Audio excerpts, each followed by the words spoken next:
Welcome everyone. It is John the Net Guy. This is Tech Day Live number 407. 407. Fourth year, seventh show of the year. Hopefully I'll get that cadence continuous here. Working on a few different things that hopefully will speed that up. But I appreciate you guys joining. Got a great show today. I've got a lot of different stuff that I want to show you. I do have to address the elephant in the room, which is that Acemagic that just won't die. I tell you, they can do anything, and they got some believers out there apparently. So we're going to talk about that here at the beginning. I'm also going to tell you about a special price offer that you can get on one of the mini PCs that I have out here. I can't do that while we're on Amazon just because, but I want to give that to you. And I see we got a creator in the house already. We got Jonathan Talks Hardware says, hey, he's always first. It's awesome. I love it, Jonathan. Thank you for supporting me as much as you do. And then he says, I just dropped a video, man. I would say throw me a link for it in the chat, but I don't think it lets you. YouTube is pretty careful about that. So let's hope that it works out. But he did drop a video. Jonathan Talks Hardware is his channel name. So hopefully you see him out there. See a few people trickling in, which is the kind of the status quo. You know, we get a lot of people that kind of get in here in the first 10 minutes and then watch through. I promise it's going to be a great show today. I've had a lot of fun playing with a lot of cool tech. I've got thermal images to show you today. I've got a bunch of neat stuff. And I've got some Cinebench results, which were not amazing. When you're dealing with mini PCs, very low power PCs, these things are not going to be, crushing the Cinebench score. But one of them does really well. I'll tell you that. And we'll look at that one and some of the other options that you have here.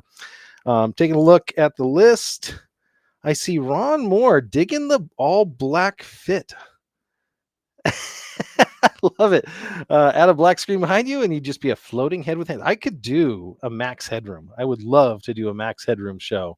I've actually thought about some stuff for April Fools. I don't know if I'll be able to pull it off in time. I've done some pretty amazing stuff in the past. I see Novella's checking in. Thanks for joining, man. I'm going to get to it. I gotta address the elephant in the room, give you a little bit of a history. So about a month ago now, I released a video about an Acemagic mini PC. Now, Acemagic, Camrui, and a bunch of other, family of brands are really the same company.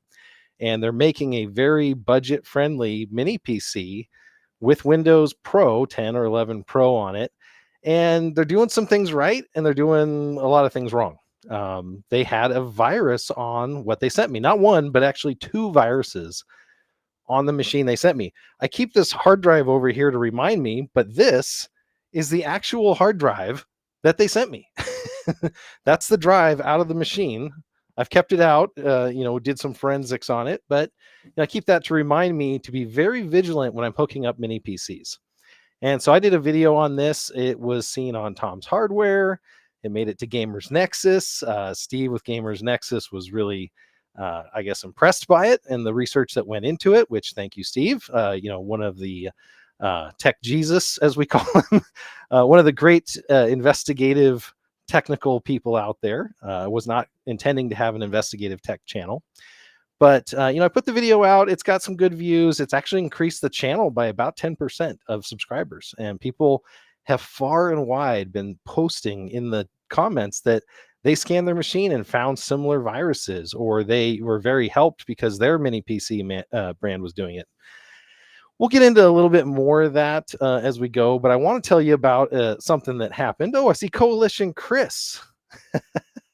Hey, man, how are you? I love it. I'm doing good, man. I wish I didn't have to make this video either, but we'll get through that.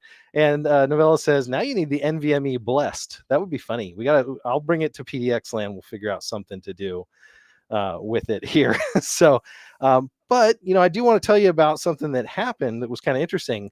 I go to church. I'm part of the church tech team. You guys know that. We do video streaming and all that. I came home and I got a pop-up on my phone that said Carrie Holzman, another creator out there, has been around for a decade, was going live with a new Acemagic mini PC. I'm like, cool. I like Carrie. So I popped it up and I started watching. And in the first couple minutes, it was pretty obvious that this was going to be a hit piece. that he was going to basically say that Acemagic was the victim here, that I was going for clicks and clickbait, and that all of this was overblown and all these other things. I'm going to go into it, but I do have to bring him up here. So this was his video. I took a screenshot of it because what Kerry said, arguably, not a lot of it was true. The only thing that I'll put it this way.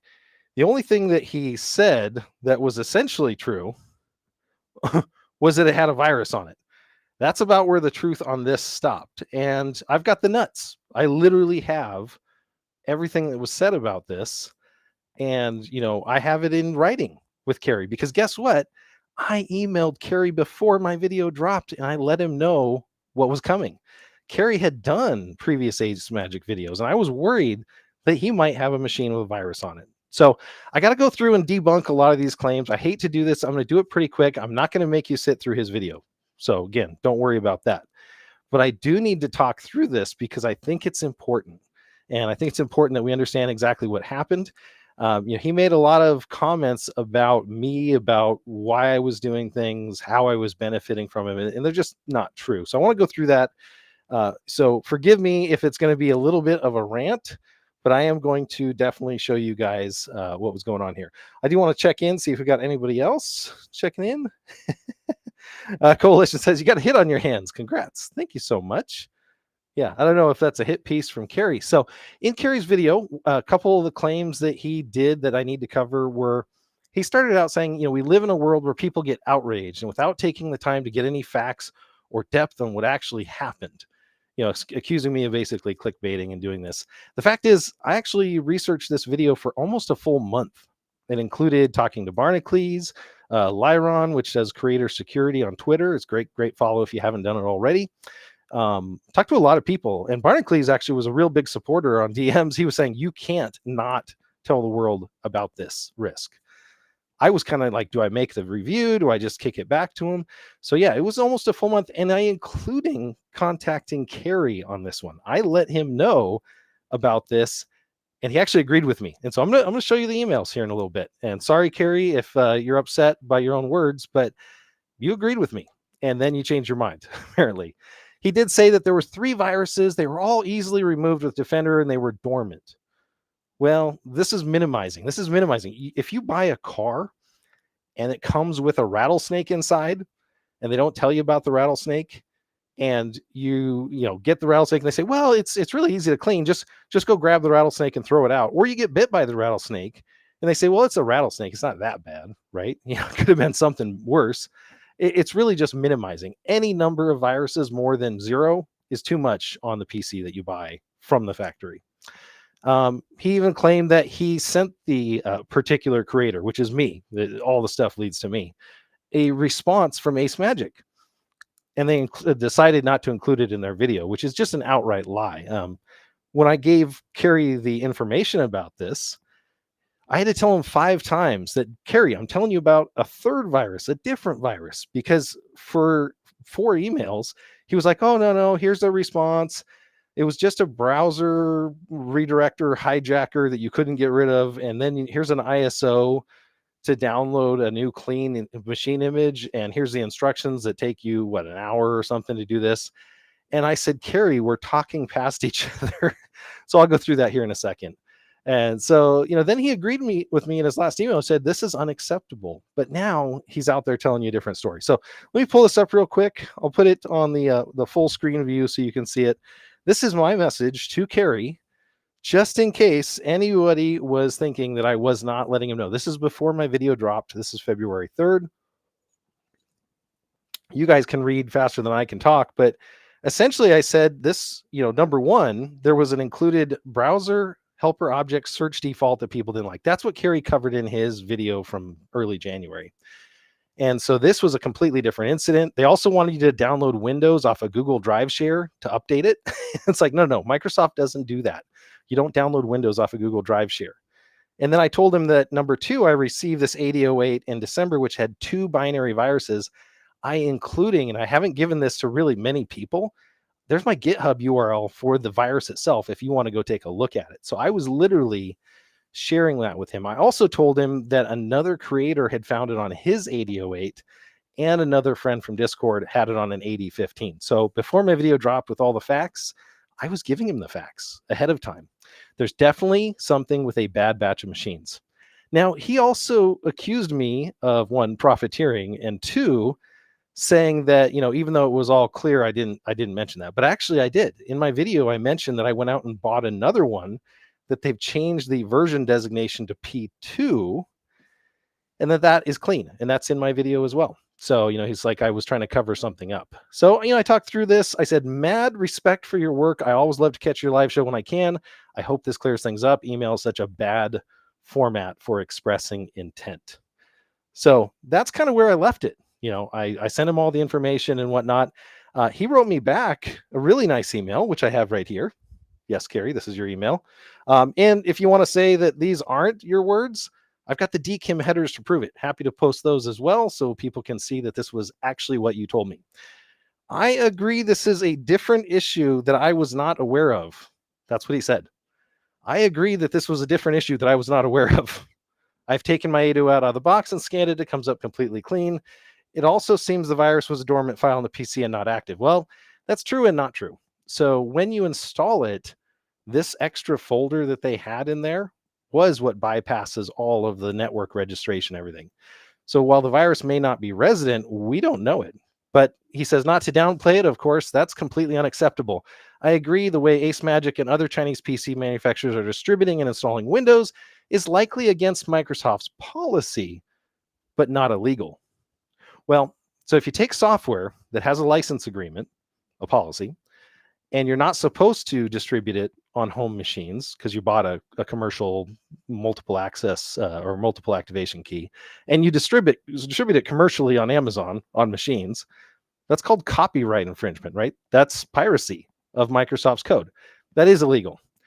But, he also says here that he's also hesitant if it doesn't take you to the OOBE, the out-of-the-box experience, final setup, especially it has Chrome pre-installed, which it did and still does. It's very sketchy. Some of the other mini PCs I can send you. So, and he even included his personal phone number, which I blacked out here. That's the only thing that I've modified on this. And that was because, again, I considered him a friend. He was offering to send me some mini PCs to take a look at. So, again, I'm putting all this information out there because when Kerry did his 10-minute rant about my video and about me putting information out, it was very disingenuous, especially given now what you've seen, the communications I had with Kerry. So I just want you to know that. He also said that Acemagic, I wasn't telling both sides of the story, that Acemagic has somehow come clean. Well, I couldn't tell their story because it took them 3 weeks to a month to put their third apology for their third virus out. And when I talked to Acemagic initially, they lied to me. They said that, it was a false positive, it's not a virus, there's no way. And then when I finally cornered them, they said, yeah, it was a small batch of machines there. So again, sorry about that, but the other thing, to date, Acemagic has not even contacted the reviewers that receive these infected machines. They know the infected machines, and I know the reviewers. And I even know some of the customers because they're putting reviews in Amazon as customers saying this has a virus. And somehow some of those are disappearing. Amazon does some tricks. People on Amazon can relist items to try to get away from their old IDs, things like that. So I've had vendors reach out to me with messages on Amazon. So there is ways that Acemagic could tell their customers and warn them about this. He goes in to say, I'm not very logical. I'm very emotional. As you guys can tell, this is emotional for me because I got to come out here and say, what the heck, man? But no, my video was the video I didn't want to make. I said, if somebody sends you a virus, they're trying to attack you. And if they are able to ruin your life financially, professionally, taking over your channel, doing all this stuff, that's pretty emotional and that's pretty normal. Now, my video was pretty factual. And I did give the fact that it was clean now. I did give a fact that I wanted to have Acemagic and Amazon address it, which to date, unless you are constantly looking at Acemagic's PR screen on their website, you probably wouldn't notice that. And their response is bullshit too, by the way. They said because they didn't digitally sign their hacks to Microsoft's installer code, that's why it's a virus. No, it's a binary virus. But a couple last things, and then we're going to get on to the stuff because I don't like talking about this. But if you look at the revenue on this, and I'll give you the exact numbers. This video generated 72,000 views. Every million views is roughly $5,000. That's about what we get on YouTube for a million view video. And it was funny because he actually said there's no downside for people to lie to you. Well, there's reputational risk, right? So if Kerry is telling you those machines are safe, his might be the one he just got, maybe the ones he had before, but the one I got wasn't. So, yeah, there is no downside for a big YouTuber other than the fact that their reputation will be destroyed. If Steve from Gamers Nexus was lying about all of his stuff, he wouldn't be as popular as he was, but he brings the receipts. And lastly, in this one, the video, the CPM, because I'm a small channel and this is a weird topic, was only like $3.50. So I've made 258 in commissions. I've made videos about inkjet printers that have tripled that in commission. So just so you know, this video was not some gangbusters amazing video that's just been blowing up my channel. So also it doesn't cover the cost of doing this. So $258 is like, wow, that's pretty decent. It took 13 hours to make that video and the research and ordering another machine for $500.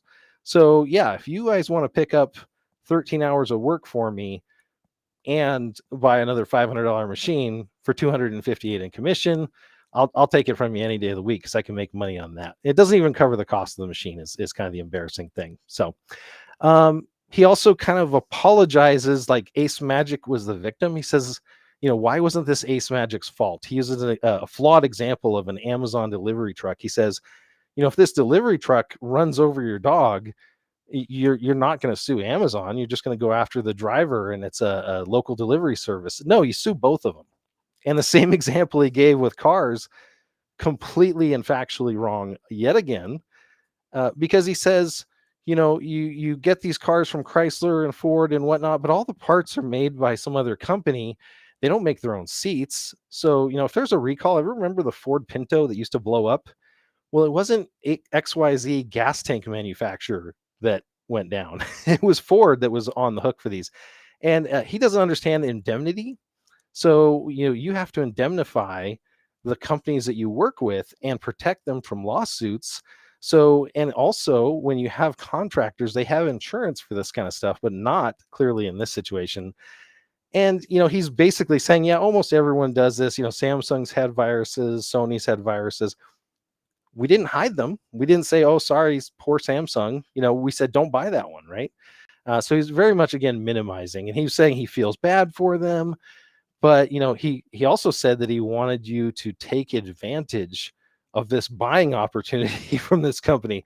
So I'm gonna shut it down here in a sec because again, he said he stood up for the little guy. What an embarrassment, right? No, you're not standing up for the little guy if you're letting him download viruses on his machine or get machines that have viruses on them. And the fact that you don't make any money at this, Carrie, you and I know how YouTube works. We don't make our money off of YouTube clicks and commissions. We make them off $400 and $500 and $600 mini PCs or $900 mini PCs, like you showed, that we don't need anymore, and we sell them on eBay or whatever. I've got a great eBay account you can check out where I get rid of a lot of the stuff that I don't need, and I have to pay taxes on that. So yes, you are making money. I don't expect to see another Acemagic mini PC in the studio probably forever. That's just how it's going to work. That's what I expect. But that said, 3 companies did stand up, and this was what really impressed me. When I put this video out, I felt bad because I was exposing a company for some bad practices, illegal copies of Windows, shady, a supply chain that allows you to get viruses or what else they're putting on these machines. Also not paying software engineers, developers like Microsoft, what they deserve for making their product. And this is not much. This is like $10, $15 for a license on a machine. But if they're willing to steal from Microsoft and do these other things, what are they doing to you? So 3 different companies came to me and I was like, I'm never going to see another mini PC. But I'll tell you, so Azul came to me and they said, hey, we're doing it right. We've got this mini PC. It's an Alder Lake chip. It's an N100. This is an entire basically computer on a chip, on a card. And that was one of the companies. Minix came out with their 0 dB fanless mini PC. They said, please check this one out. It's got Windows and it's legit. I was like, okay, I can do that. And then lastly, we got Geekam came out here with the Mini IT12. All wonderful mini PCs. I've checked them out. I installed the Windows, went through all the steps on my secure network because I've learned my lesson now. So I went through the whole process here. And the great news is these machines are an incredible value if you're looking for a mini PC. So let's talk about mini PCs. I want to do a little thing in the chat, and maybe we'll do a giveaway here. But if you can in the chat, let me know what you would use a mini PC for. I'm going to come up with a giveaway thing. Amazon's not great about giveaways, but I definitely want to talk to you guys about that. So let me know what you're using them for. I have use cases, I think, for each one of these. There's different performance and energy profiles for every single one. But before I can jump into those, I got to get over to the Amazon and turn that on. I'm going to show you a little behind the scenes of how I do that. That said, if you are going to be looking for the mini PC, the Azul here, this one is a buy direct one. So it is available on Amazon, and I don't know how the price compares. It really does vary quite a bit. Let me pull this up for you guys. This is the 10% off code for this one. NetGuy10. If you purchase this at Azul.com, I'm hoping I'm pronouncing that right. The code is NetGuy10. You're going to get 10% off of this one. I just want to put that out there because I'm not allowed to tell you that later when I go over to Amazon. So, okay, my rant is over. Thank you guys for handling that with me. Hopefully that gives you a little bit more of the background. And again, I really hope that Kerry realizes that I tried to include him. I tried to let him know the facts. I did not want to put that video out. And if I didn't put that out, or I put a video out and tried to gain commission, there wasn't even an affiliate link, you'll notice, in that video for the mini PC, because I didn't want anybody to buy it. I didn't want to earn money off somebody potentially getting a virus. So we'll close that section, and we're going to go on to the Amazon side. To do that, I'm going to show you. I actually have to do something funny with this machine back here. I actually use OBS to stream. So give me 1 second. Hopefully this comes up. It's always a challenge. There we go. I'm going to start streaming, and then this machine is actually my streaming box that sends it. It bounces the signal. This is kind of like if you ever watch, oh gosh, I'm blanking on it. Cowboys in Space. Serenity. There we go. Oh, everybody's going to tell me in the chat. If you watch Serenity, they got Mal. He's bouncing the signal off of stuff. That's what I do to get over on Amazon. We're going to get out on Amazon right now and get this going. I got to go in here to my Amazon Creator app. I got to preview, make sure it's live. And then I'm going to hit go live, and we're going to be live on Amazon in 3, 2, 1. Welcome everybody on Amazon. And I am going to kick the show off. It is a mini PC showcase, but I got the air conditioning running. It's a little bit cold in here. My wife brought me my official, I want you to see this, Net Guy mug here. So this is my official coffee mug for the Net Guy. I have not started a merch store yet. Sorry if you're looking for this official mug. But she brought me this, about 45 minutes ago, and it's getting cold. So I've got the first product up today is actually going to be a candle and coffee warmer. Now, how are these things even related? Your guess was as good as mine until I realized that they actually do the same thing. So it's a coffee mug warmer. This can actually be a candle warmer, incense warmer if you want that. 2 temperature settings, waterproof, auto shut off, and it is protable. I don't know what protable means, but it is protable. On the other hand, it actually does work really well. I'm going to go ahead and pull this thing out, and we'll plug it in, and I'll show you what it is. This is what you're getting. If you're like me, I'm from Seattle. We go through a ton of coffee. And so every nerd needs a coffee heater here. I've had my wife buy me these for Christmas.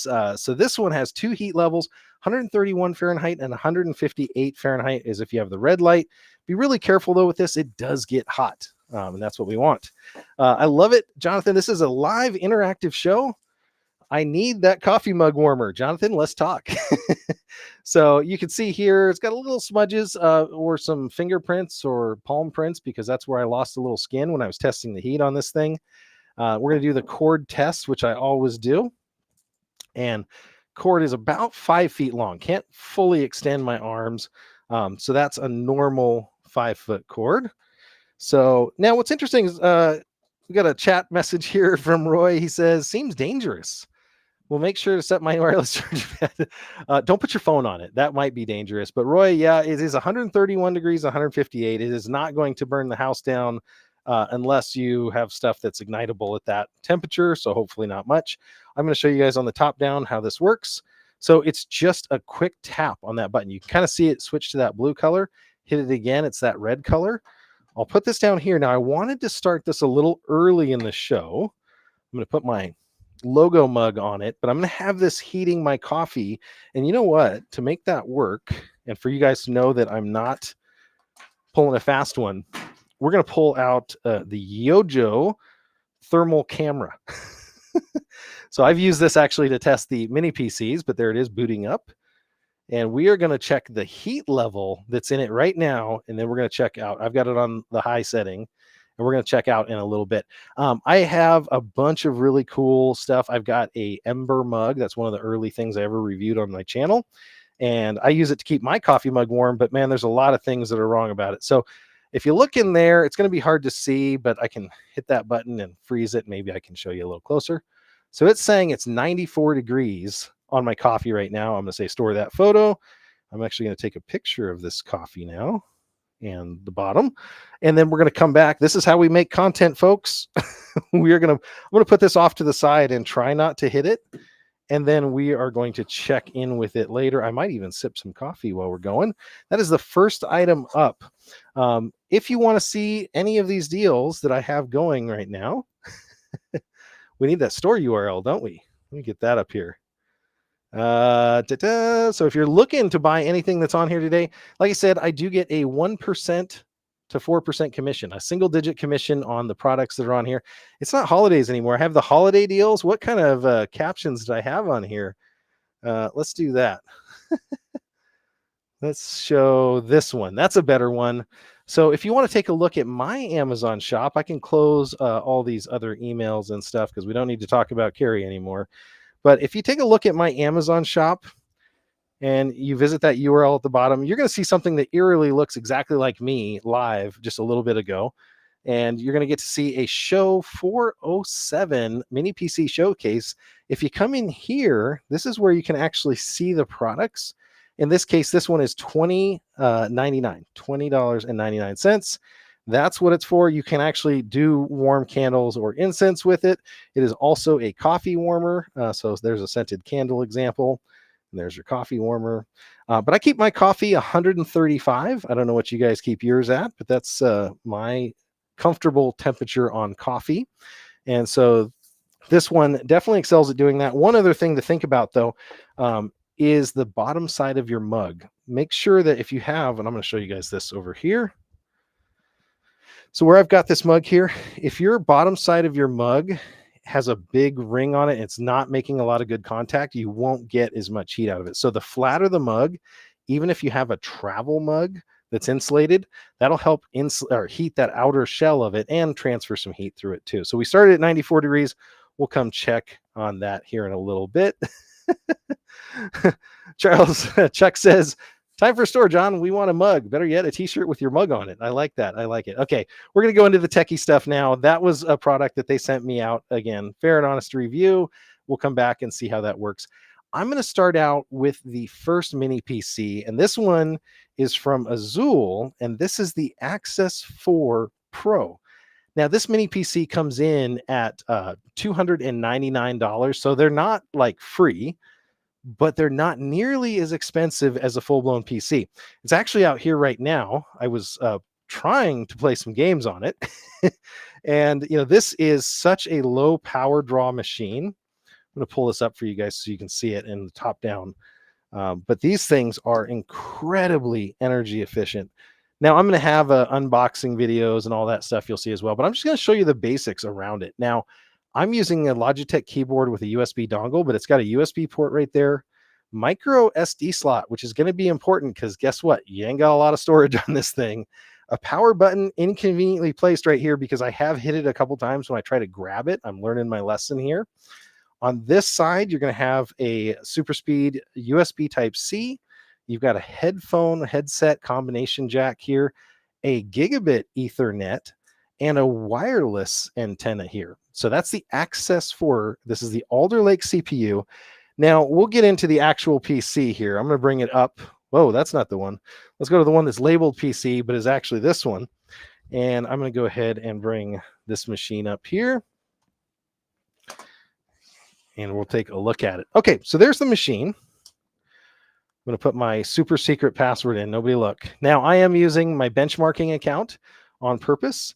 Now, I'm going to turn off real quick the caption on the bottom just because I want you to see the taskbar. This is something that always happens when I'm doing these videos. So there's the task manager. This is the Alder Lake N100 CPU. You're like, okay, what's an N100 CPU? Well, it is a very, very low power CPU. It is 4-core and 4-thread. There's no hyper threading going on here. So if we were to hit the Windows plus key, hopefully I can get you down there and we can, I forgot on this one how we can zoom. Let's do Windows minus. The magnifier has to be by the mouse. There we go. So there you can see. So 4 logical cores, 4 threads. It is at 0.881 gigahertz speed. It'll actually go faster than that. So it will boost up if it needs to.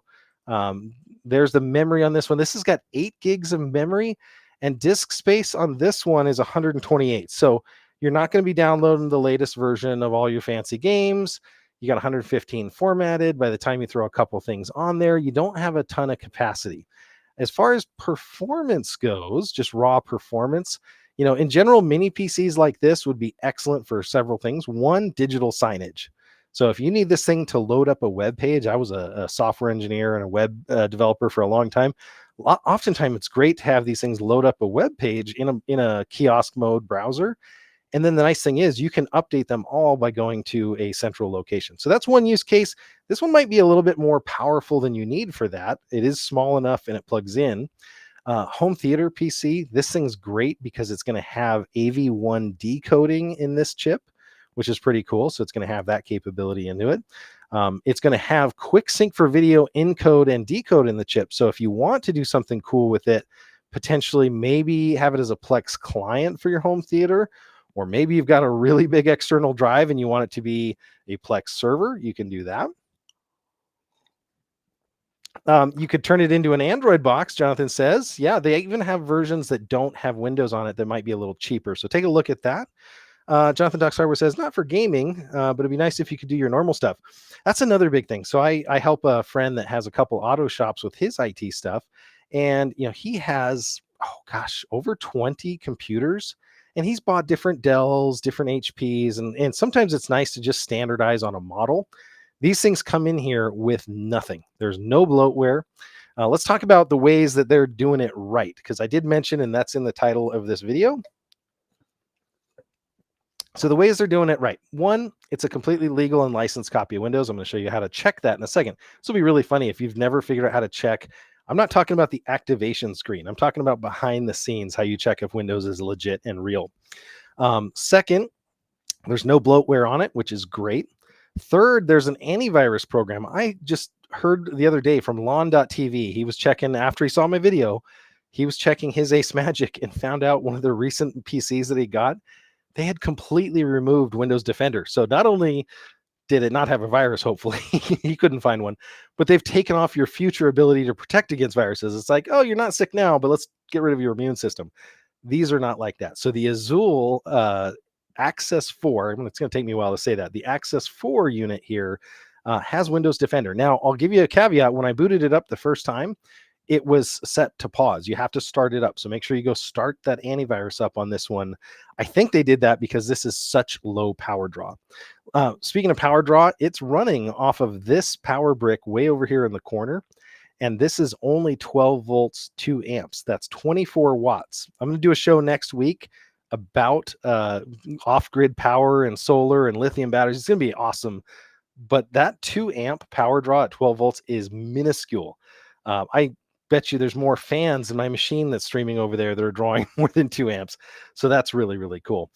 Jonathan Talks Hardware hit the use case for me. He stole it right out of my mouth. Maybe a cloud gaming machine. This would be awesome for kids that are going to be running really low frame rate stuff. So very young kids, this would be a great behind the monitor situation. Another neat thing about this, because of its really small diminutive size, I had a picture, and I'll pull it up here just because I want to show something cool. I put this out on my Twitter. If you guys follow me at thenetguy.com, this thing is less than the size of a dollar bill, or in this case, a $5 bill. So this thing is tiny, a little bit bigger than maybe a stack of gum, but you can see kind of just the odd size that this thing is. But it does get hot. So this is not something you want to be holding in your hand all the time. And that's a warning sticker that they actually had on it, said that, be careful because this does get hot. I did remove that sticker for testing because I didn't want that sticker to be holding in any heat. We're going to go back to the machine, and I'm going to show you a way that you can actually use this mini PC. So if you have any questions, let me know in the chat. It's completely live. Again, this is the one that I mentioned in the pre-show, and I'll update the video description with any discount codes. But I'm actually going to open up my Steam account here, and I'm going to show you an interesting way that you can use this. Now, I'm going to go here to Trine 4. It's on Fishbowl. Hopefully I got that right. And I'm going to say stream.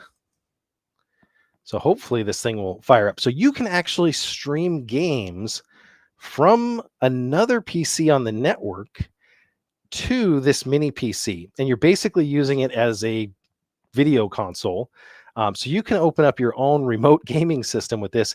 It's actually kicking it off back here, which is kind of funny. So you can see if I come back out to the full screen here, this one kicked off the game. This is my super fancy, expensive gaming machine. This is the super small mini PC. And if I come back into the mini PC, I can literally remote play this game. So this machine doesn't have to be fast. This is pretty cool here if it will pop up. I haven't done this test on this one. I have my other one queued up and ready to go. If this one doesn't fire off for whatever reason. This is my first time testing this one, but we can test another one. But you could essentially use this as a cloud gaming machine and play off of the other machines in your network here. You got firewall and other stuff. I do need to check the firewall settings here.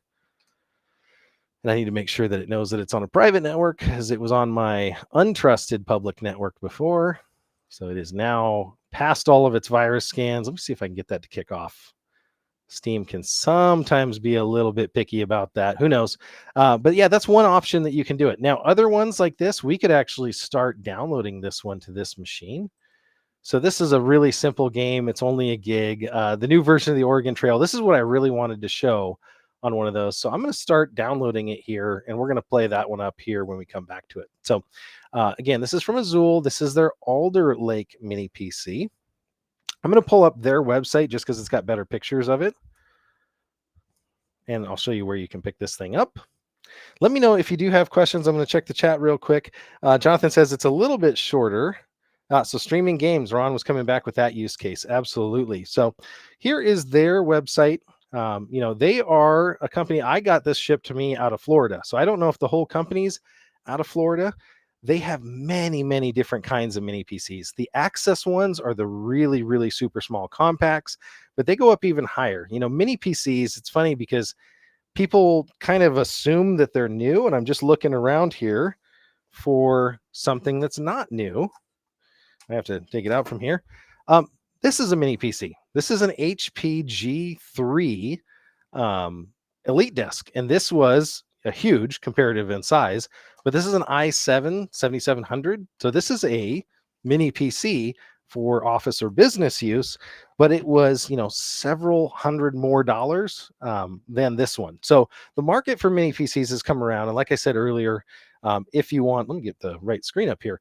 If you wanted something small with compact performance, the Access is the line. You can preload it with Linux if you want. So that's another option. Just seeing if we can get that web page up for the Access mini PCs. Let me see if I can pull this up. There we go. This is actually my computer that's decided to lag. Let me do that. Okay, so these are the different mini PCs that they have. You can, again, outfit it with Windows Pro. You can outfit it with Linux for, it looks like around $50 cheaper. It has 4 gigs, 64, or you can go up to the Alder Lake one that I have, top of the line here. And this one, if you put Linux on it, is available there. Now, if we actually check this out on Amazon, let's go back to the Amazon show page here. It is available on Amazon right now for less, for $299.99 on Amazon. It may actually include free Prime shipping. I'm not logged in on purpose, just so you guys can see this. So that is the unit right there. There's the size and the I/O that I was telling you about. I'm looking for the Wi-Fi version on this one. This one, I don't think they have the latest new version on here. So the ones that are available on Amazon, you can see the stats on them. Not as good as the latest one that I've got here, but I'm hoping they'll list that other one as well. Very similar I/O, very similar options here. This one can be mounted to the back of a monitor as well, and it can even play back 4K video. So like I said, the video chops on this thing, pretty impressive for a YouTubing machine, for a web browsing machine, for basic office apps. That friend I was telling you about with the auto shop, he actually does web-based software, or had been using web-based software. So it's all done remotely. And so you want the terminals as dumb as you can get them. And this is just about as simple as you can get.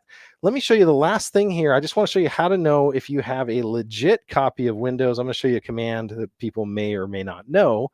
So I'm going to go ahead and get back into that mini PC.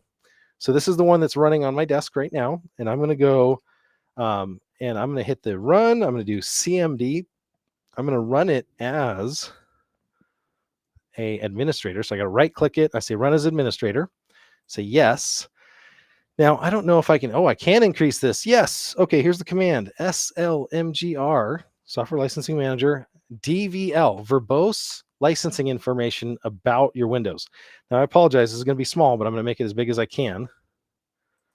So we're going to go in a little bit. So Windows operating system retail channel. This is the full legit Windows 11 retail edition that's on here. Now, if you were unfortunate enough to buy one of those Acemagic machines, the reason that they don't have you go online when you set it up initially is that their volume key could be stopped at any time and your machine would become unactivated. So that activation screen doesn't tell you that they could unactivate it at some point in the future if they decided that that key had been stolen or wasn't being used properly. So that's how you do it. Software License Manager, you can get detailed view. So this machine actually includes a retail copy of Windows 11 with it. So it is an authentic, genuine copy that's licensed directly to you. So you get that. So very exciting to see that. That is the Access 4. I'm seeing some great use cases in here.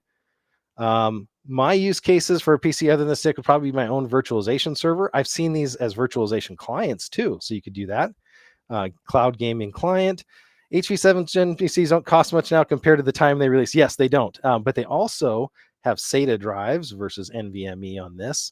Let's talk about performance as well. Oh, more use cases. Ron's coming in. Streaming Discord emergency OS install medias. There you go. A tiny thing like this could go a long way in a pinch with just a TV and a keyboard. Imagine throwing this in your pocket and traveling somewhere. Everywhere you go now has monitors. Hotels have TVs with HDMI. You could carry this thing and it is just tiny, tiny, tiny, tiny. So yeah, that was one of the last things I wanted to show you. I did want to bring up the performance numbers of it just to give a comparison. So let's go back into the OS here. I did this a little bit earlier, so I need to make sure I know exactly where they're at. So we're going to go over here to our documents, benchmarks. Now, don't cheat and try to see if you can see the name. So Access 4, this is the Cinebench score on it. And I just took a screenshot at the end. I promise you these are the numbers that you'll get. Now, here's the only problem about not having a lot of thermal surface area. 1961, that's the multi-core score on this. So the 4 cores going all together, just around 2000. You can see a comparison was be like an i7 4850. So this is really kind of in the i5 4000 series range, 4500. So that's what you're looking at in performance of multi-core. But again, you don't need a lot if you're doing just a simple office machine. Now, this is an interesting thing. This is the same Cinebench, but running the single threaded score. Now, up here, it's got an 854 for a single core. Now, that means that single core speed is actually higher than an i7 4850. The problem is the thermal barrier here is not letting it get much more than it says up here, what, the 2.3. So even though it's 4 cores, it's only getting about 2.3 of them before it's getting throttled. And that's the risk you run when you have such a very small machine. Also, let's take a look. I did save you guys some other cool photos of this thing. Let me see if I can pull them up real quick as well. Give me 1 second. So this is a picture of it next to that dollar bill. Got some other stuff coming up here. But these are the thermal photos of it now that I can show you. So this is, if I zoom in, when I was doing the Cinebench test, I'm going to try to get it to zoom. Come on. Wants to zoom today. Control 0. Nope, that doesn't work. I'm going to have to do it the other way. Give me 1 second. I'll bring you guys back here. I'm actually going to go look at the files where they are, and we'll just use the Windows Photo Viewer app to do that. Okay, so we're back. So this is the thermal footprint of it, 138 degrees. So it gets warm, 140 degrees. Highest I saw in testing was 150 degrees. I love this camera because it gives you both a regular and a thermal image superimposed, so you can see that. There's the 141. That's after I, cooled off for a little bit. This is another PC right at startup. So you can see the dongle that I pulled out of the other one and the cord were still hot from being in here. So definitely runs hotter. And what's funny is that little shadow you see over to the left here that looks like the sun. This was the heat signature of the thing on my desk. It gets so warm. So again, that would be neat to be able to mount this up and get it out of the way. That's it next to the other mini PC that was just booting up. So the thermal camera shows you there where the hotspot is. So that was the Access 4. Very interesting product if you're looking for something very small. I could see using this on my boat. If you go to their website, they have different versions. They have a Zoom version of this. Something we use at our church is one of those larger mid-tower PCs that when you turn it on, it fires up Zoom. It has a webcam, wireless keyboard, goes in. Super old, super slow, takes a long time to boot. Thinking that might be where this goes or to be used as a Zoom rig. But another great option if you're looking for something super small and size is your biggest concern, go with this one. So that said, I am going to pull the graphics off of it. And I do have full unboxing videos that are coming for these. You'll get to see those in the future. I'm going to pull up the next one here. Now, this is a very familiar story when it comes to the CPU and specs, and I'll tell you why. So let me see if I got this out correctly. I'm going to scoot all these machines over, and we're going to talk about this next one. So this is the Zero Noise, the Minix Neo Z100 0 dB. So lots of stuff there. This is a heavy mini PC. I'll do an unbox for you as well in the future, but just so you can see what's on the box, Windows 11 Pro, legit copy, Intel N100, NVMe drive, dual band Wi-Fi, completely fanless design. That's another super huge use case of these mini PCs. They don't make a single sound. And in a case like this right here, now it is going to have a warning here that there could be some heat coming out of this. In my test, this thing is very well thermally regulated.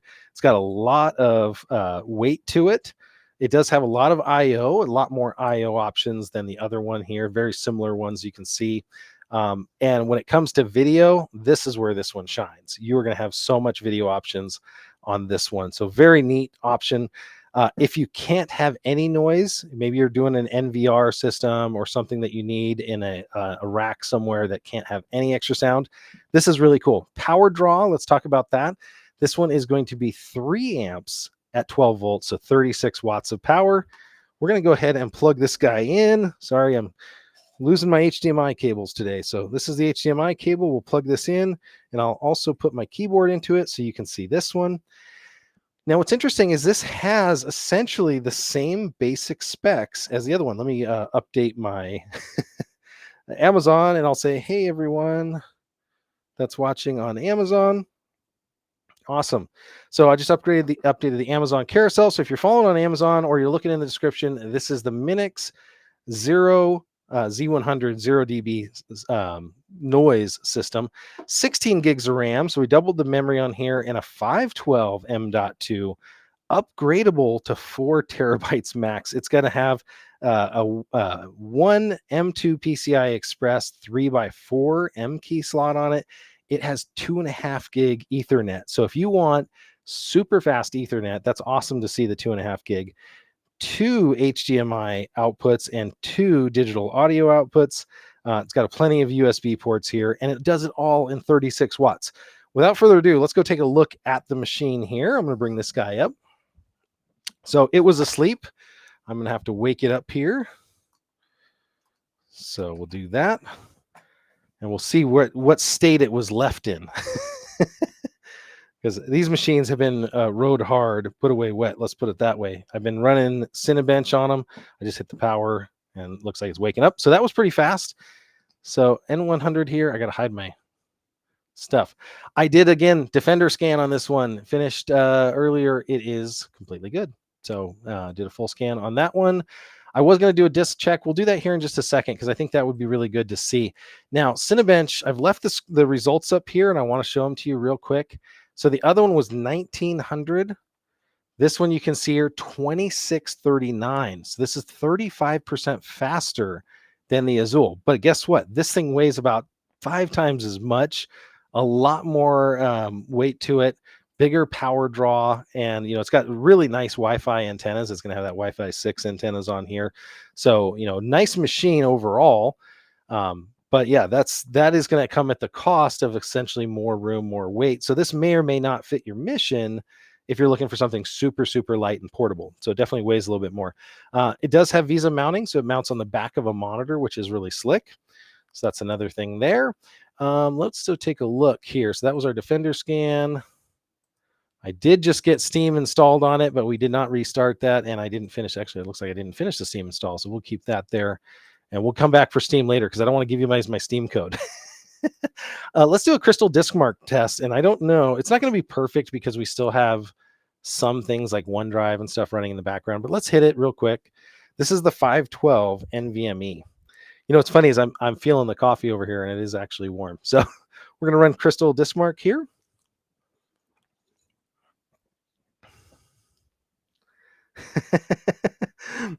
Cosworth is going to watch the tube on one of these lands now. Yeah, you got it. Getting a bit toasty, Jonathan said on the last one. Absolutely, my friend. Can I use these to watch YouTube rebuttals? Only if you go back to the start of the stream and keep playing it over and over and over. Oh, come on. Visa mounting, not Visa mount. Visa. I got to say that. Okay, so we're coming back here with some stats already. Got a read rate of about 1800. So that tells me it's like that 3x4. A lot of the more economical NVMEs are going to be in that 1800 range. We'll see what the write is. If the write's close to that, that's great. They are going to come down a little bit more as you start to get the more random reads. Those will start to slow down here. But an NVMe is an NVMe, right? If you offered me this versus a SATA drive like I have in that HP G3 Elite Desk, it's only going to get 500 at best. And so this is definitely better. So, excellent use case for this one. So it's got that 2.5 gig, got that 4-core Intel chip, which has all of the standard SSL decoding, offloading protocols. If you just add one of the USB 2.5 gigahertz adapters I got a ton of these.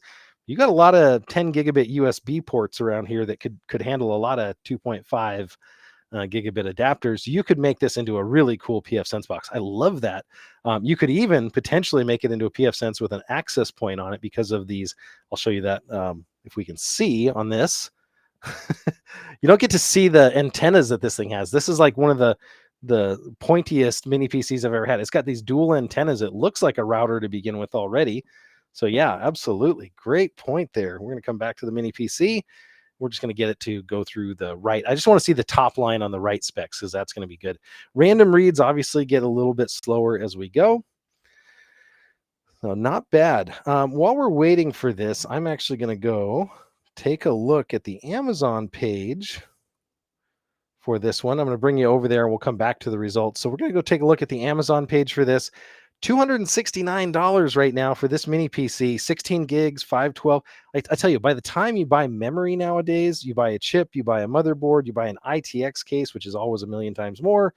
You need a Wi-Fi adapter, you need 2.5 gig LAN, you need all this stuff. You're not going to build a machine for this. This also has a ton of expandability from a storage perspective. I don't know if the memory is soldered. So there's the heat dissipation. There's the NVMe. It's got Bluetooth built into it. So you got your streaming speakers or your headphones, which I'm going to have coming up later here. Dust-free, fan-free experience. So if you are going for completely zero noise, this is your way to go. And you don't have to clean it. So there's a maintenance aspect of this here. Just taking a look here. No throttling, it says. Full power without underclocking to mitigate heat. That's going to be important because I'm going to take you guys over to that here in a second. We already saw that it's 35% faster than the Access one. So give me a second. I'm going to take you back to the PC. We're going to see how it's done. So yeah, 1589, and I'm not making this a real performance test. I didn't shut down Defender. I didn't shut down OneDrive and all the other things that consume resources on the machine. So didn't do any of that. You're seeing the raw native numbers here.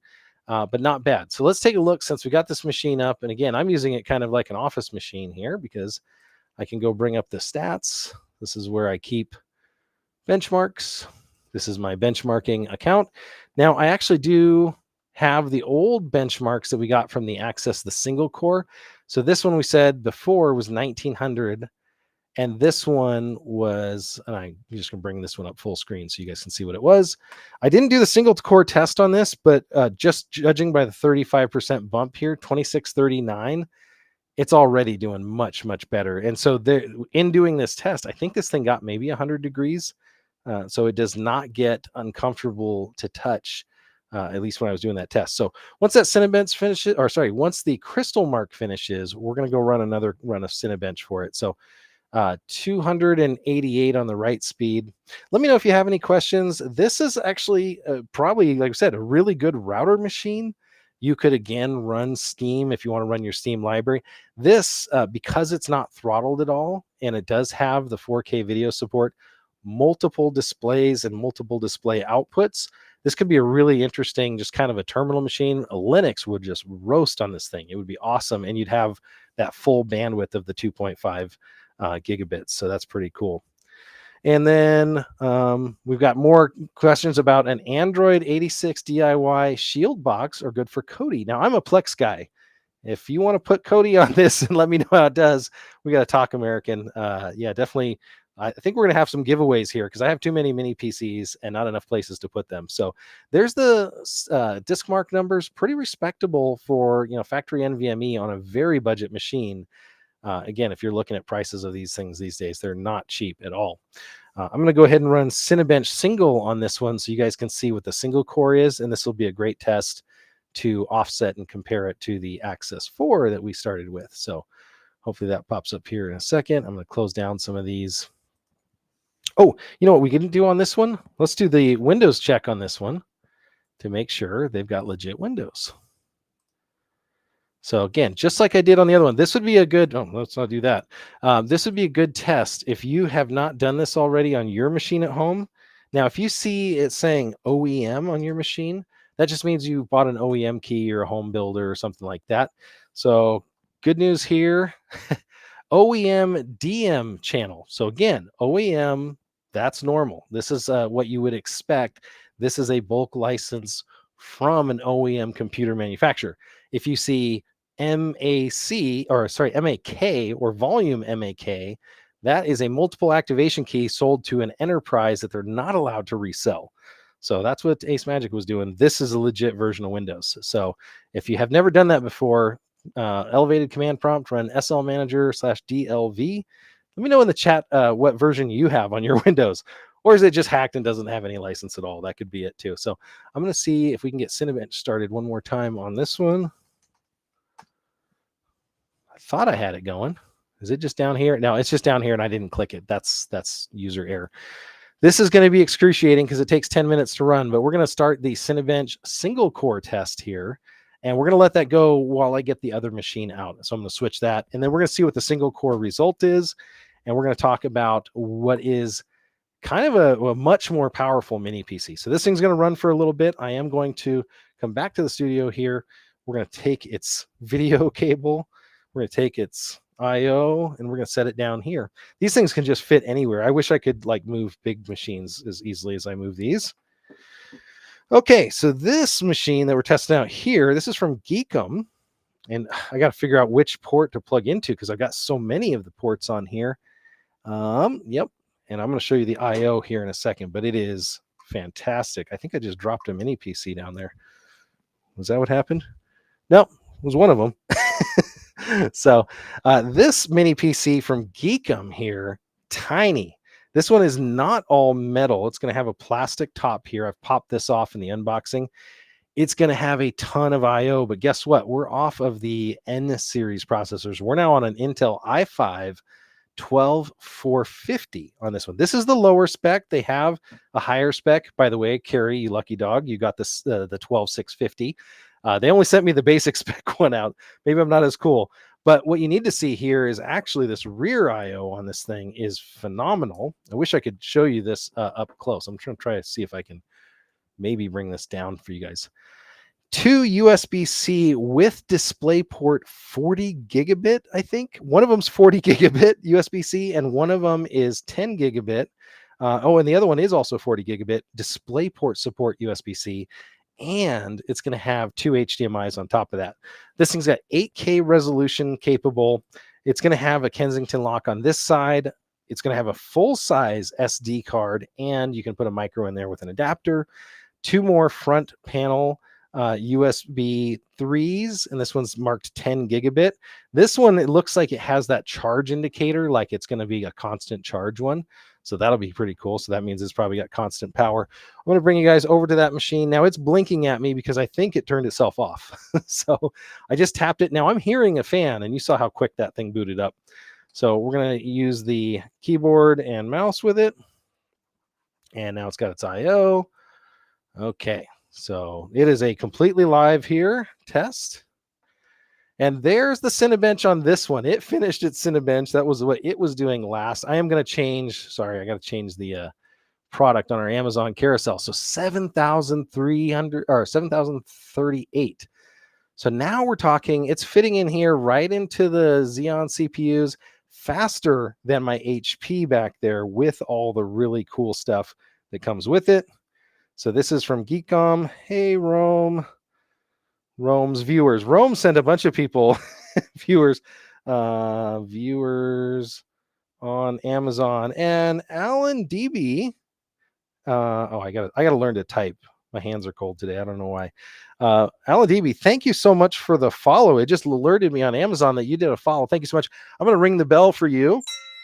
That's our if you purchase something on Amazon, you get the bell. So, thank you so much for Alan for doing that follow for me. I appreciate that. So, this thing is going to be 8-core, 12-thread. And we said that this is the 12th gen. Now it's the H processor, which is the mobile variant. So not quite as fast you'll see as some of these other ones that are up here. But 7,500 on a tiny mini PC with up to 4 monitor outputs is fantastic in my book. I'm taking a look real quick here. Oh, boy. Okay, so Roy's coming back. I've got a questionable key in BIOS from Earring. Claims Windows Professional Retail. LMAO, doubt. Well, let's hope that it doesn't take off. I have to say that these would be really cool RV PCs. I have damn near a teardrop trailer. Well, it sounds like you need the light, small one, if that's the case, American. The other funny thing I found out about like Scepter monitors, they're almost all 12-volt monitors. So I actually have in my boat a TV, and we stay overnights on it. We go out in the San Juan Islands up here. It's a lot of fun.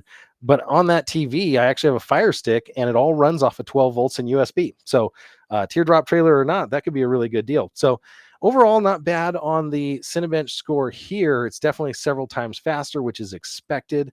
I'm going to start a Cinebench run for a single core. That's going to take about 10 minutes. While we do that, I'm going to jump over here on the computer back to the Amazon show page so you guys can see this, and then I'll show you some other stuff about thermals and whatnot. So we talked about the mini PC from Minix. Great deal. This one is available right now. The one I actually have on my desk here is 10% off right now. So looks like you got a good deal. And there is a couple buy two, save a few more percent. This is the machine. And like I said, it looks sharp. So if you're a business owner and you're trying to outfit a bunch of workers with machines and you don't want them playing games, there you go. So for $369, you got plenty of storage with the 512, but you can actually also increase that storage with a 2.5-inch drive. So a very affordable, economical drive. You can also upgrade plenty of other components in this. I did not take this one apart, but let me know if you guys want me to take this one apart. It is VESA mountable. So it's saying that their multi-core was 9,900. I got to a little less than that, but you know what? I didn't shut down a bunch of other stuff. I didn't check if Windows updates were checking things in the background. So that might be a little optimistic.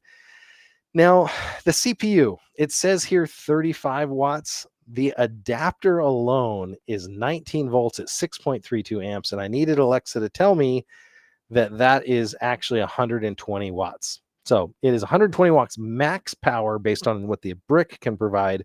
The CPU is thermally limited, but this is the 4-screen support. So 2 of the DisplayPort 40 gigabit USB-C out of this thing. I've almost never seen it. I don't see that on some of these budget gaming cards. And it's going to have 8K support on both of those. You can also use that bandwidth, that channel bandwidth, for other things on the USB-C, which is really important. And then it's going to have 2 of the HDMI that can get you 4K. So if you're looking for something that can do stocks, this would actually be, honestly, a really good machine for my church, because we use a lot of display outputs for our presentation software, and we need them for our nursery. We need a different one for the front of house. We need a different one for what we're looking at and the stream status and all that. And this one definitely would have enough chops to keep a stream going. Part of that, let me see if I can do this real quick here. I'm going to bring you back here, and I'm going to show you where we look up Intel. Sorry, I was typing on the machine that's connected. We need the 12450H ARC. So if you ever want to know more about a processor, I recommend going and checking out the Intel ARC website. This will tell you what year it came out in. So this is a fairly new processor here. 8 cores, performance, efficiency cores. So it's got total threads of 12. So it's got hyperthreading, 4.4. So it has got minimum assured power of 35 watts, but the max turbo is 95 watts. And this has a fan in it, so it's not completely silent, but it'll actually turbo up to that. The processor base power is 45 watts.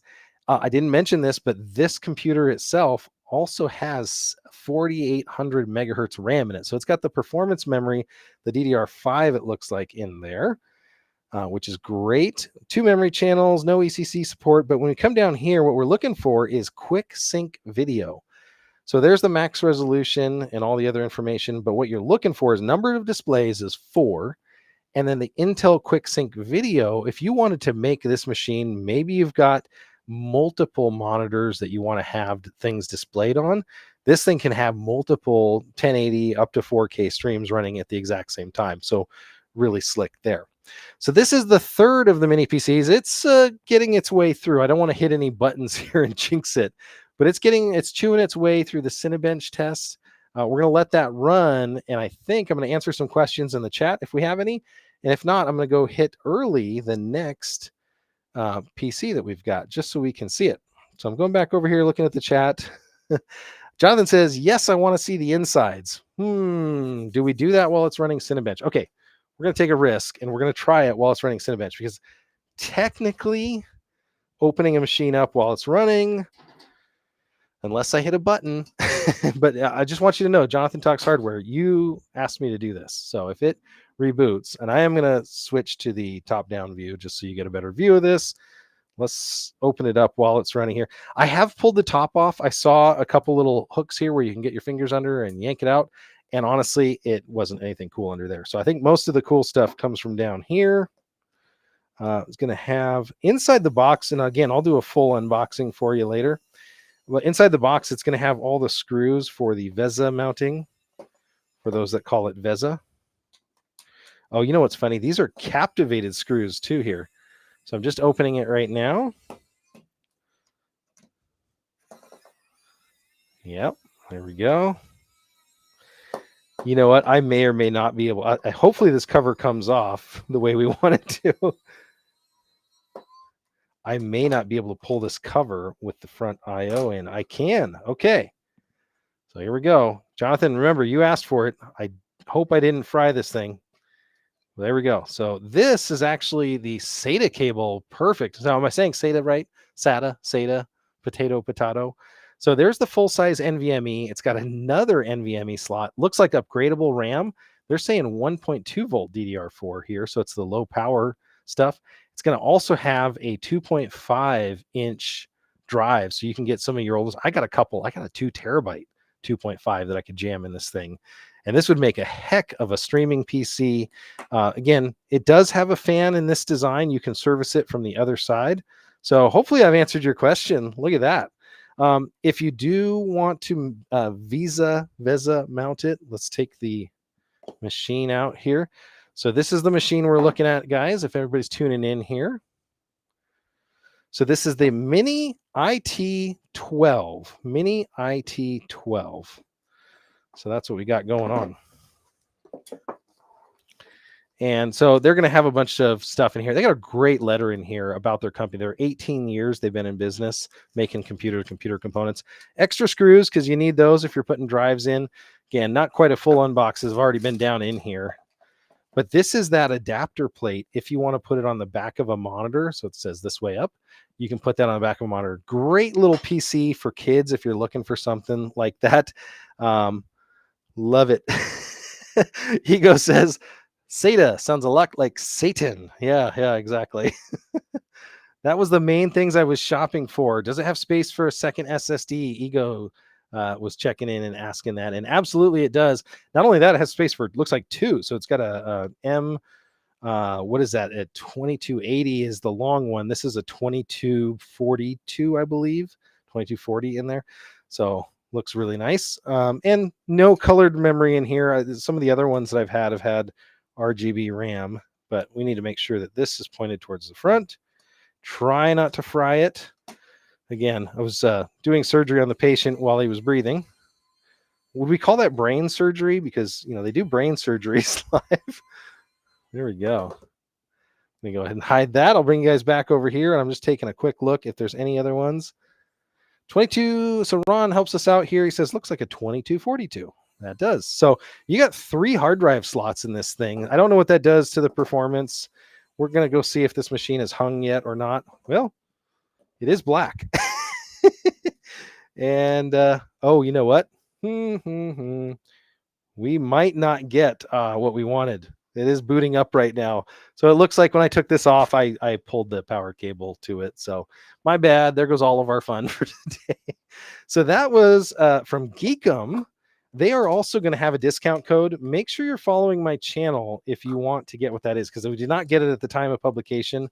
But I'm going to put that on my socials and everything where you can see the discount code, because they're going to provide one that'll get you a little bit better deal on this if you're looking for that. So if you've already bought it now, which I can take a look at the Amazon stats here and see if you guys have already purchased. 2 people have it in their cart. So not bad. And Alan's got some things here. Alan, I'm just repeating your chats here. I'm on a 10-year-old Xeon desktop. Obviously not a stock setup. Yep. That processor outscores my Xeon by 70%. So yeah, Intel 12th gen is nothing to shake at. I'm running on a 12700 right now on that machine. I'm about to go to a 13700 just for a little tiny bump. So I can reuse that processor in another machine. So, but yeah, thank you, Alan, for that. He just checked in 2 minutes ago.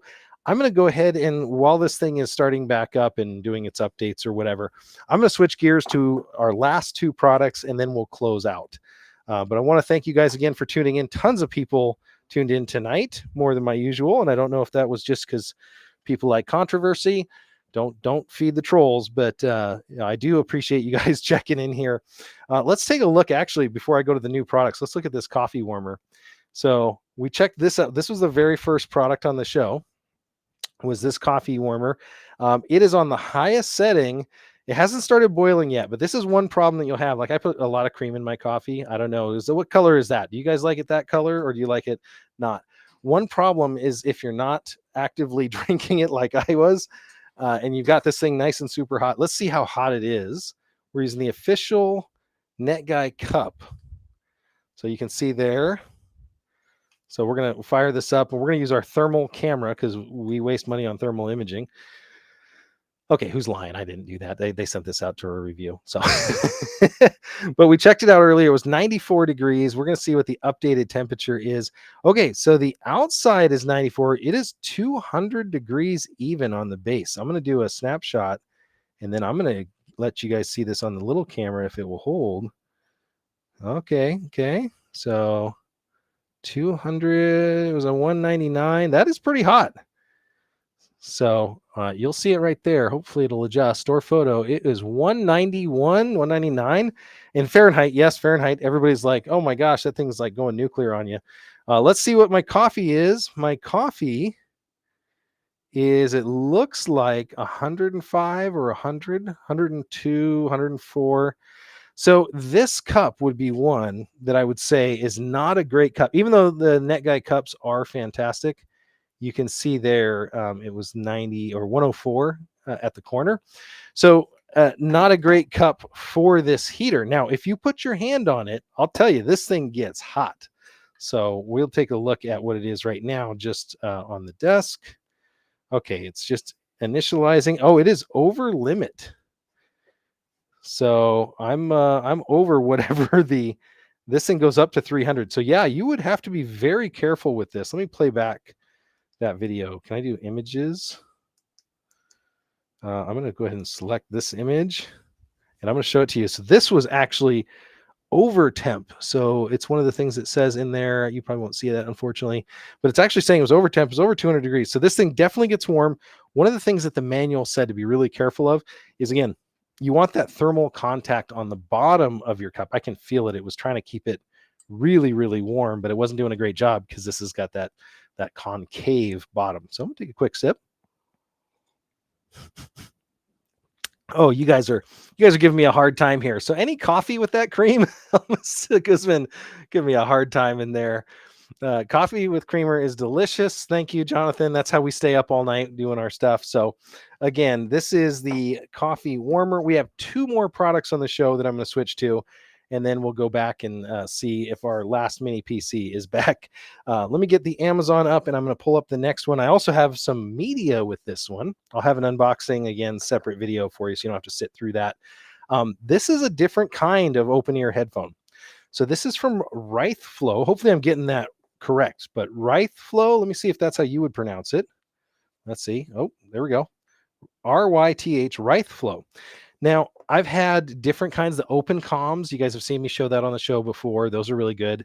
Aftershocks or shocks, whatever they call them, they do have an open ear version variant of this that looks eerily similar. I do want to check that out, but I have to say, for the price that this headphone set is, a fantastic value here if you're looking for something that's not going to plug your ear canal. Some people have really strong sensitivity. Now I'm taking one of these out. I'm just going to put it in my ear. I'll show you the other one up close. So when you take them out, they're going to auto connect. That's the Bluetooth there. It says it's connected. Now this side's connected as well, so they work in pairs. A lot of battery in it, and it's going to have touch sensitivity on the outside, multi-touch capability, so single tap, double tap, those kind of things.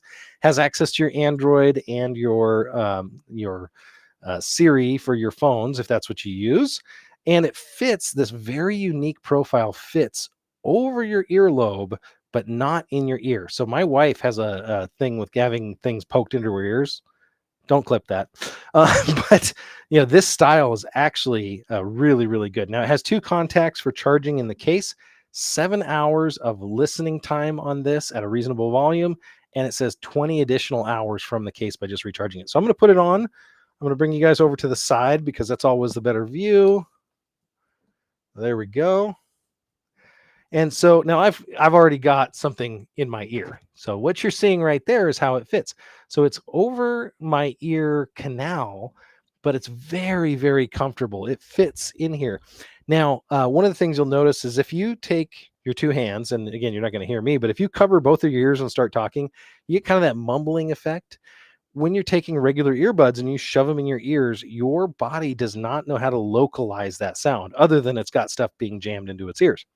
When I first listened to this style, even compared to the bone conductions, so the open comms, When I first listened to this style for the first time ever, the stereo imaging of it was so good. Like my ears, I was like, wow, okay, it's even one, which I almost never get out of the in-ear earbuds. And I said, two, it's like it sounds like you're there. So super lightweight. Let me bring you guys back over here. So that's again, sometimes people, if they see you with a full item right in your ear, they think you're not listening to them. That's why I like the open comms, because they're you can definitely see the ear still. But this is going to be right outside your ear canal, a lot more hygienic. If you were to share earbuds with somebody, these kind of earbuds are going to do a lot better, and they're not going to keep earwax and other nasties in it, because they're outside your ear. It's also going to give you situational awareness. I don't like to say this, but if you're a jogger or somebody that's going around right now and you are by yourself, we've got a daughter that often walks the loop near here to the house, and we're always worried about her when she wears her wise noise canceling headphones, and we're always like, keep an ear out, or put them in transparency mode. But these ones, you can still hear around you the sound, so you're not missing out on anything. Let me show you how they go back in the case, and then I'll show you what the microphone sounds like. As far as the audio sound, this is always tough on headphone reviews. I'll tell you that is almost impossible to tell you what audio sounds like. Just like everything else, the open comm suffered from, and the other ones, deep bass is not going to be present in these. If you're thinking like Flow Rida, you're doing a deep bass track, probably ain't going to happen. But if you want really clear stereo separation, really clear mids and highs like you haven't had before, the drivers on this thing are incredibly crisp. I'll give them that. It's probably one of the most crisp set of headphones I've ever listened to, which is saying a lot. I've tested a lot of headphones out here. I'm going to go to these Amazon page just so you can see a little bit more of what other people are saying about this one. And that's the Wraith Flow headphones. Now, they are or were on sale. So right now they are $20 off the $99 price. So they are waterproof. I didn't mention that. I wouldn't go swimming in these, but if you're going to work out, you're going to sweat like me. My eyelids sweat when I ever work out. You can wear these anywhere. I've worn them running around Costco. They do have that, I believe it's the 7-hour battery life here, 8 hours it's saying here, and 24 in the case. Plus a 7-minute charge provides an hour and a half. I can't tell you how many times you're like, oh, they're dead, I'm gonna have to wait a while. I've got a set charging over there right now that's in that shape. So a quick 7-minute top off before you're gonna go do your run, you're putting your shoes on. Now you've got an hour and a half of usable time. So very quick. 16 millimeter dual drivers. So that's telling you why you can have a much larger driver when you have, and we're not talking driver like car, you can have a much bigger speaker driver when you have an open ear design. So the speakers themselves can be much larger. Wise earbuds, they're the in-ear ones, are only 10 millimeters or 11 millimeters, 12 millimeters, depending on which models. And so this is going to have that. It does have the Bluetooth 5.4 charging case and everything. So overall, very happy with it. I am going to show you real quick. Let me go back over here. I was just looking on the machine. Let's go back over here. I'm going to show you real quick a video that I took to give you the microphone quality. Now they do have a microphone, so you can take Zoom calls. I've taken a lot of phone calls over the last few days on them. They're not perfect for mics. So when you think of the sound quality, but you know what? They're passable. And if you've got a good connection, the other person's going to hear you and it's going to work. And don't expect noise canceling performance like we had with some of the open comms, but I'm going to go ahead and play it for you right now. Hey everyone, it is John the Net Guy. We are pre-show right now. If I was smart, I would have had the product box out, but I'm not. I'm testing out these open ear headphones. So technically, it's a headset because it has both the headphone and a microphone. Looks like it's only coming out left channel right now, so maybe it is mono. Doesn't have real noise canceling, so that if it's an issue for you, if you're driving your car a lot, talking, you're gonna get some road noise and other things that are honestly way better in the open comms or other stuff. But the price on these cannot be beat. Tune in and you'll find out what that price is. Thanks for watching. Well, hopefully you guys didn't get an echo in that, because I realize now that it was playing out of these speakers too. So, I'm always trying to get better at how I do demos here. But hopefully you got to hear what I sound like going and recording through these.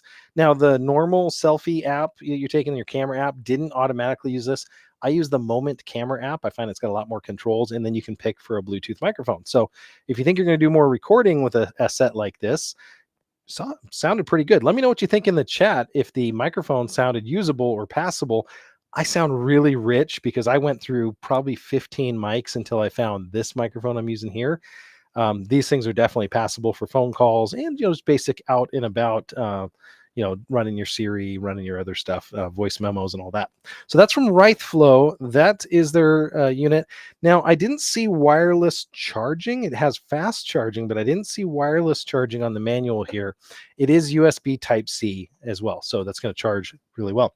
We're going to skip off to the last product, and then we're going to come back. Hey, John started following. Thank you so much, John. You get a bell on the Amazon. Thank you for following on there. Trying to build that followers up. I see people. I can't tell if 4 of you have checked out already, or if that's 4 in the cart because I don't see any gifts on here yet. Just so you know.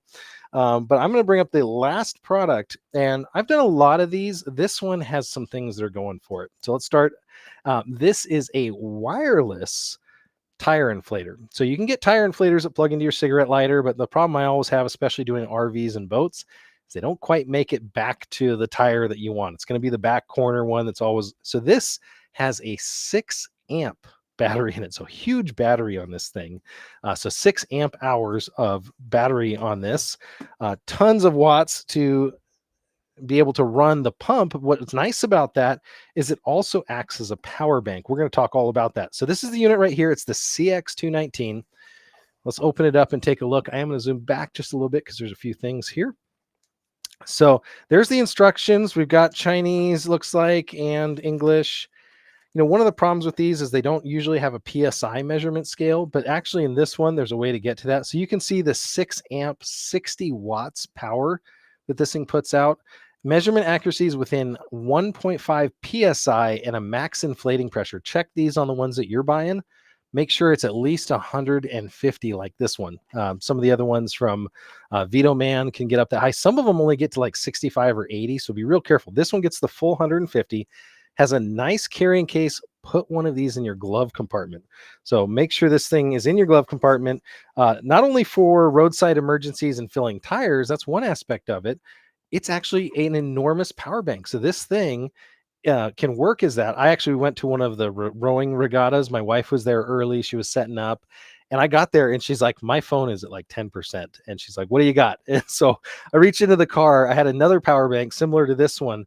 I like a few things about this, but this acts as an emergency battery for your phone.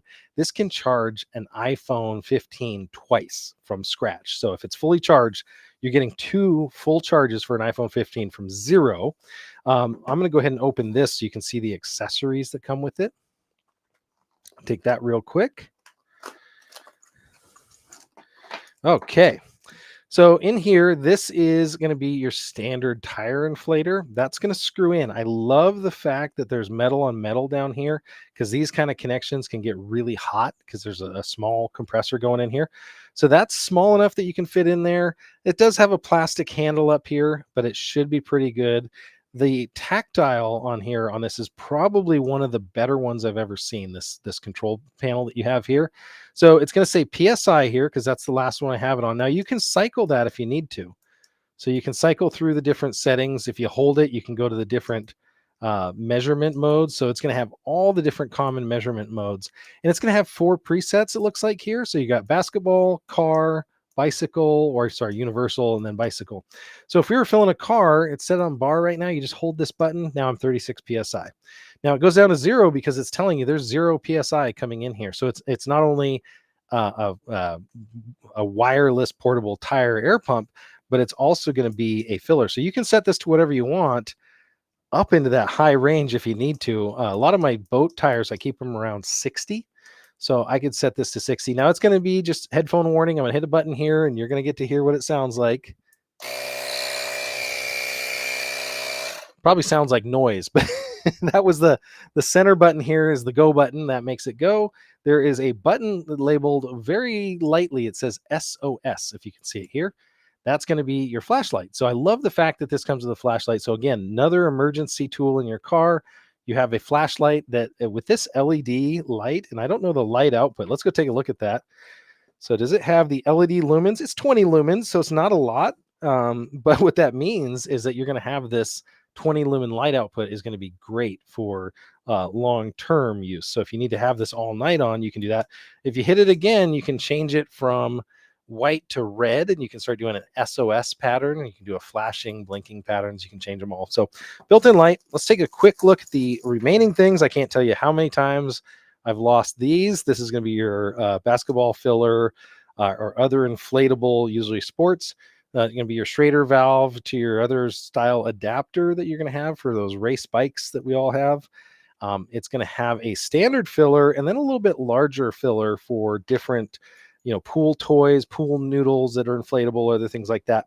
Let's take a look lastly at the two things that it comes with here. This is a USB Type-C cable. Let's give it the old length test. We're about 3 feet. So good if you're putting this on the dash, or maybe you have a rear USB in your car you can plug it into. What I really like about this, now this is what's going to make this one stand out as far as reviews goes. It has an actual cigarette lighter port. Now, I don't know how long they're going to have cigarette lighter ports in cars. These put out 120 to 140 watts or more of power. And when you're using USB, remember, your car is not going to be doing like your power delivery 60 watt charge or whatever. Your USB is usually going to be 5, maybe 10, maybe 15 watts through this. This is going to be a quick charger. This can take up to 60 watts. So this can charge up within an hour with this cable, whereas it could take several hours to charge with the USB-C. So not a lot of them will include this cable. So make sure you keep this. Again, I use one of these in my pickup. There's other ones that have jump starters and multiple uses, but overall, I've been really happy with this. So there we go. Taking a look here. I don't see any other questions in the chat on this. Let's go take a look at this last single core test that I was running here. Hopefully this machine hasn't shut down. It might have gone to sleep. But let's take a look at this last single core test for Geekam. I'll put this away and then we'll wrap up. I do thank you guys for indulging me in this show. Thank you for sitting through the first 15 minutes. Like I said, didn't want to make that. That's not my normal show, and I probably won't even talk about it ever again because we handled that one. So I like mini PCs. I think there's places that you can use them. I like mini PC manufacturers that follow the rules like Geekam. I want to say thank you to the Minix for their super quiet 2.5 gig unit, as well as Azul company. Gosh, I got to get this right. I was actually asking them the pronunciation. I said, is it Azul like blue in Spanish? And I haven't heard back yet. So the Azul company comes with an LE on the end. Who knows? It's hopefully the same for their access for their fanless, super small. This is the smallest mini PC we've ever had on the show. So I want to thank them for sending it out. Let's go back over to this mini PC. I'll bring the computer up here and we'll see what we got going. It's just firing back up, and that was nearly instant. And we're going to see what the Cinebench did. It went to sleep after it finished its Cinebench. Hopefully it didn't reboot, or it was rebooting because I think we pulled the power. So dang, it's gone. Oh, well. So I'll run a quick Cinebench and we'll put that in. I'll fix that in with the review. But again, I want to thank everybody for tuning in tonight. I'm going to work on some giveaways. Amazon does not like giveaways. I'll just put that out there. But I'll work on some giveaways for these mini PCs. If this is something that you guys would like to be included with, give me a follow on Twitter, on YouTube, or any of the other channels that you've seen me on.